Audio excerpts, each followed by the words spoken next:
ស្ត្រីម្នាក់ត្រូវបានបញ្ជូនទៅដោយសារតែនាងបានទៅព្រះបរមរាជវាំងដើម្បីក្លាយជាស្រីស្នំក្នុងដំបូងរបស់នាងនៅក្នុងព្រះបរមរាជវាំងនេះរបស់គាត់ពេញទៅដោយសារអំពើហើយគាត់បាននាងត្រូវបាននិយាយទៅកាន់កន្លែងដាច់ស្រយាលគាត់នៅក្នុងព្រះបរមរាជវាំងយងហួរទីធ្លានោះពោពេញទៅដោយស្មៅហើយគ្មានសញ្ញានៃស្នាមអប់រំណានឹងបម្រើដល់អ្នកក្រមនុស្សគ្រប់គ្នាមើលទៅហាក់ដូចជាធ្លាក់ទឹកចិត្តទុកវេទនាងនៅតែបន្តប៉ុន្តែមានតែស្ត្រីទេរបស់គាត់ខ្ញុំដែលនាងបានឃើញទីធ្លាមួយផ្លែតទេរលុងនិងមានជីជាតិនេះមិនស័ក្តិសមសម្រាប់ដាំបន្លែទេដូច្នេះគាត់បានបដូរសម្លៀកបំពាក់ភ្លាមទៅជាសម្លៀកបំពាក់ស្រាលរលបង្វិលដីនៅក្នុងទីធ្លាទីនេះក្រុងនឹងដាំដំណាំស្វាយក្រពណ៌ទោះព្រះឥសីដ៏មានឫទ្ធិនុភាពបានឮថាព្រះនាងត្រូវបានគេទៅចុងបំផុតនៃខេត្តអ្នកស្រុកបាននាំមនុស្សមកទីនេះជាពិសេសដើម្បីមើលនាងធ្វើគុតជាដំណើរស្មានដល់ភ្លាមនៅពេលដែលខ្ញុំព្រះឥសីអធិរាជបានលើនៅចំពោះមុខមនុស្សបានធ្វើជាមនុស្សបង្ខាំមានបំណងទូកំហឹងយ៉ាងខ្លាំងប៉ុន្តែបន្ទាប់មកក្បាលរបស់គាត់បានឃើញសាកសពស្ត្រីស្លៀកពាក់ច្រើនពេកខ្ញុំភ្លេចភ្លាមភាពអាម៉ាស់ពីមុនបានបាត់ភ្លាមពាក្យសម្ដីទាំងនោះបានចំអកឲ្យស្ត្រីនោះថាជាមនុស្សរូបនោះមិនមានចេតនាចង់នៅពីក្រោយនេះគឺជាកន្លែងនៃការគុកខិតនិងការកត់សម្ដែងឡើងហើយវាចុះដាក់ចុះយ៉ាងខ្លាំងនៅលើដីពួកស្រីស្នំមានការភ័យខ្លាចយ៉ាងខ្លាំងហេតុយានោះបានកិច្ចយ៉ាងប្រញាប់ប្រញាល់នេះមិនអាចជួយអ្វីបានក្រៅពីនឹកឃើញទីដ៏រីករាយនៅផ្ទះមិនត្រឹមតែប៉ុណ្ណោះដោយមិនចាំបាច់បារម្ភពីអាហារនិងសម្លៀកបំពាក់ជីវិតជីតាបាត់ទាំងដើម្បីឲ្យតម្លៃនិងថែរក្សាដូចជាឥឡូវនេះវាស្ថិតនៅក្នុងកន្លែងដ៏ពិសេសប្រជាជននៅតំបន់នោះពឹងផ្អែកលើការធ្វើស្រែចម្ការដើម្បីគេនៅក្នុងហារេមម្ដងការមួយចំនួនធ្វើឲ្យអ្នកអតីតពិបាកកាលណានាងគិតអំពីវាកាន់តែច្រើននាងបានជាដោយគាត់ដល់មន្ត្រីអាមាត្យឲ្យទៅជឿរឿងដ៏ស្អុយទីធំត្រូវបានប្រើដើម្បីស្រោចទឹកបម្រើផែនដីនាងអន់ចុះដើម្បីសម្អាតភាពរញ៉ៃឈួតហើយគាត់គិតក្នុងចិត្តពាក្យបណ្ដឹងព្រះចៅអធិរាជកំពុងធ្វើសកម្មភាពដោយមានល្អប្រសិនបើគាត់ត្រូវបានកោះហើយទៅពេលនេះតែមិនទាន់ត្រូវបានចេញផ្សាយប្រាក់ឧបត្ថម្ភប្រចាំខែដែលស្រីស្នំគូទទួលបានកាន់តែដុំសម្បាហើយគិតតែពីរឿងជីករណ្ដៅមួយនៅនឹងកន្លែងនៅទីនោះ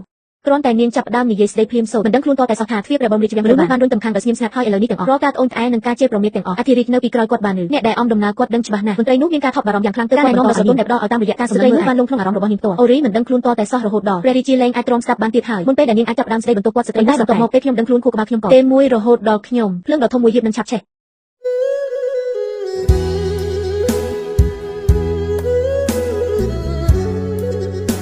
នេះជាគ្រោះមហន្តរាយទាំងស្រុងអ្នកក៏ចង់បញ្ចុះសពខ្ញុំដែរ